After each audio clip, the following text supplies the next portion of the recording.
मराठमोळ्याचा वेध आणि आपुलकीची सेवा देणारे आपले न्यूज चॅनल एरळा न्यूज। महाराष्ट्राची परिस्थिती सध्या अतिशय वेगळी आहे।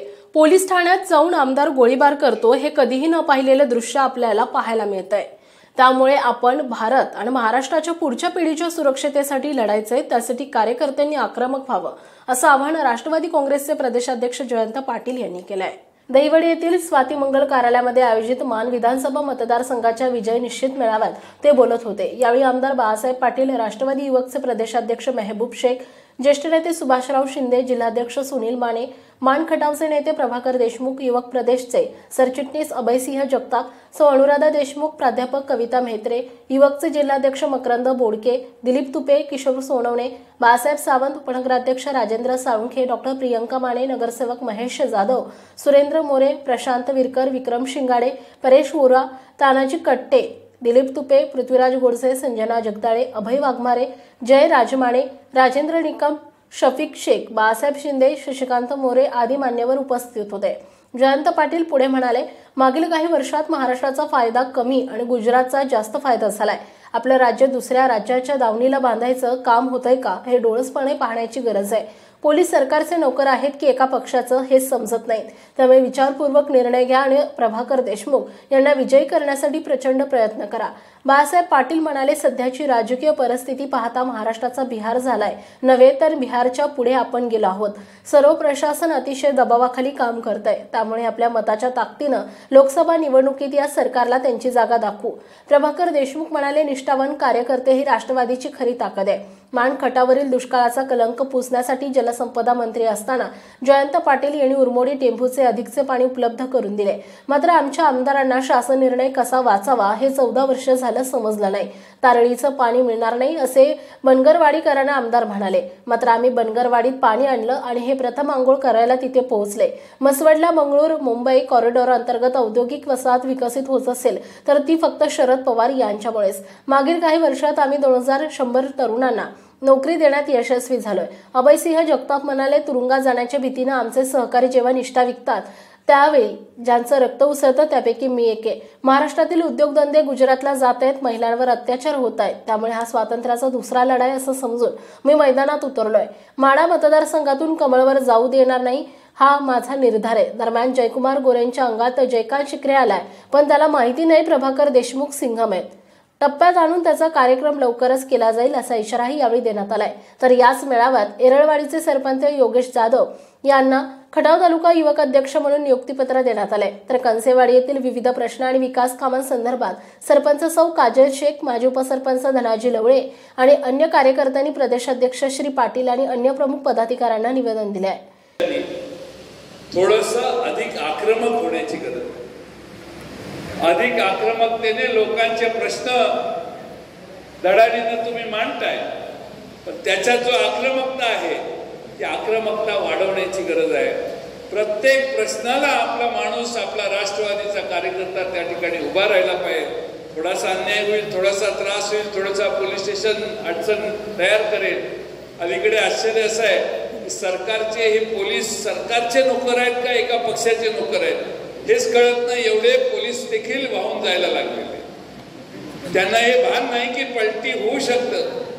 त्यामुळं पोलिसांच्याकडून अनेक भागात, सगळेच पोलीस तसे आहेत असा माझा दावा नाही, पण भान विसरून काही लोक, आता मी आजच सकाळी बघत होतो त्या कुठलं बरं, मी मला स्वतः सांगितलेलं होतं अनेक वेळेला, हे साहेब करता येणार नाही, हे शक्य नाही। मंत्र्याला नियम सांगण्याचं धाडस आता अधिकाऱ्यांचं कमी व्हायला लागलं आणि म्हणून आपल्या सर्वांनी राज्य कोणत्या दिशेने चाललंय याचा विचार करून विचारपूर्वक उद्याच्या निवडणुकीत राजकीय भूमिका घ्या। पवार साहेबांच्या मागे आपल्या सगळ्यांची ताकद उभी करा आणि येणाऱ्या काळामध्ये आपल्याला विधानसभेला प्रभाकर देशमुखांना विजयी करण्याची प्रचंड प्रयत्न करायचे आहेत, पण त्याच्या आधी पहिलं पाऊल लोकसभेचं आहे।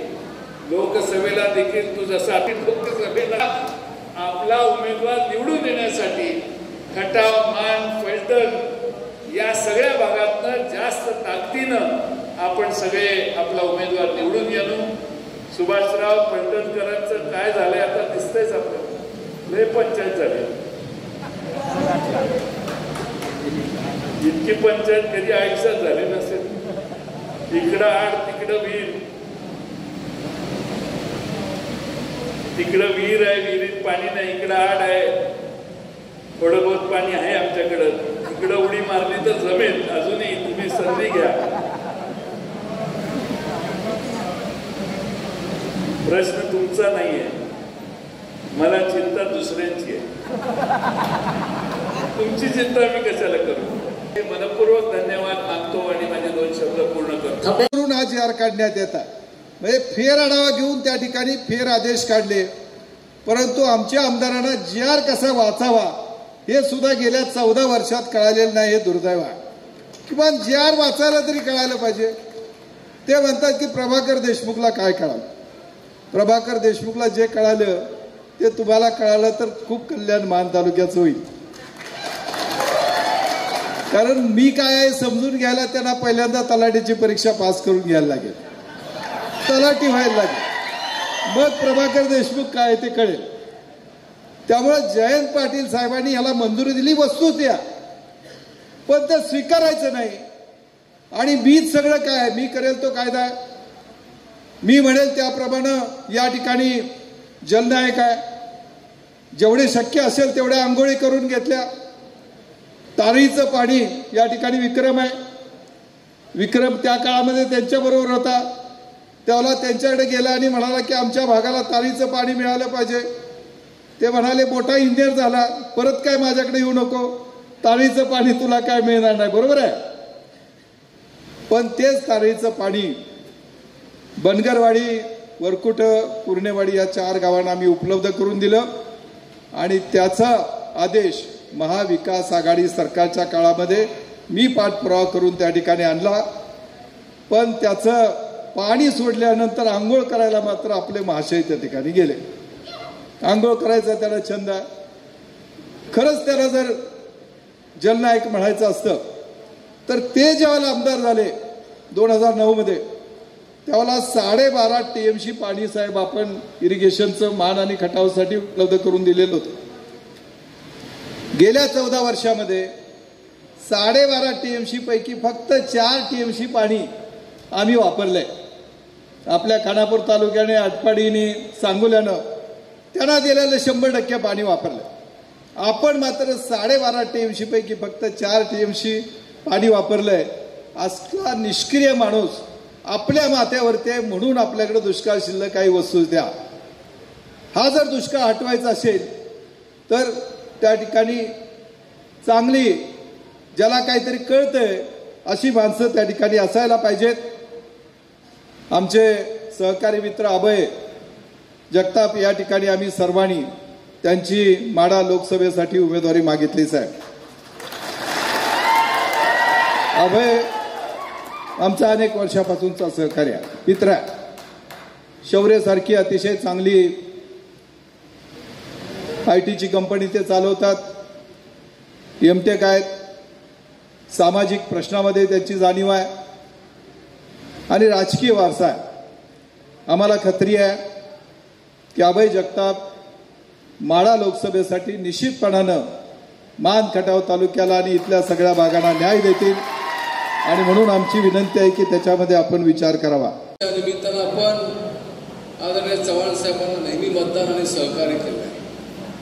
त्यानंतरच्या काळामध्ये आदरणीय शरदचंद्र पवार साहेबांच्या पाठीशी आपण सर्वजण ठामपणे उभा आहोत. या माणसारख्या, खटावसारख्या दुष्काळी तालुक्यामध्ये, विशेषतः माणमध्ये कार्यकर्त्यांचं एक चांगल्या प्रकारचं जाळं आणि त्यांच्याशी जिव्हाळीचं नातं जोपासण्याचं काम सदाशिवराव बोहता यांनी केलं.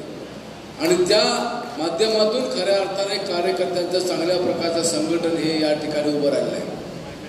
लोकसभेच्या निवडणुकीच्या निमित्तानं देशामध्ये राजकारण काय चाललंय आपण बघतोय. देशामध्ये दडपशाही मोठ्या प्रमाणात सुरू आहे. महाराष्ट्रामध्ये असा एकंदर रिपोर्ट आहे की या ठिकाणी महाविकास आघाडीला चांगल्या प्रकारचं लोकांचं एकंदर पाठबळ हे लक्षामध्ये येते. आणि अशा परिस्थितीमध्ये आपण पाहिलं असेल की भारतीय जनता पक्षानं उद्धव ठाकरे साहेबांची शिवसेना फोडली. काही गद्दार आमदारांना बरोबर घेतलं आणि पक्षाचं त्या ठिकाणी सर्वांचं सरकार स्थापन केलं. त्याला बहुमत होतं. बहुमताच्या माध्यमातून ते राज्यकारभार करत होते. राष्ट्रवादी फोडायची काही गरज नव्हती, पण निव्वळ लक्षामध्ये असं की लोकसेवेला आपल्याला त्या ठिकाणी चांगल्या प्रकारची संधी मिळत नाही आणि म्हणून राष्ट्रवादी काँग्रेस पक्षाला सुद्धा फोडून बरोबर घेण्याची भूमिका या भारतीय जनता पक्षाने त्या ठिकाणी घेतली. आज आपण राज्यामध्ये बघतोय की राज्याचं राजकारण कशा प्रकारचं सुरू आहे. एरळा न्यूजसाठी प्रतिनिधी शरद कदम, दहिवडी. आपल्या भागातील महत्त्वाच्या बातम्या पाहण्यासाठी आजच आमच्या एरळा न्यूज चॅनलला यूट्यूबवर सबस्क्राईब करा आणि बेल आयकॉन प्रेस करा.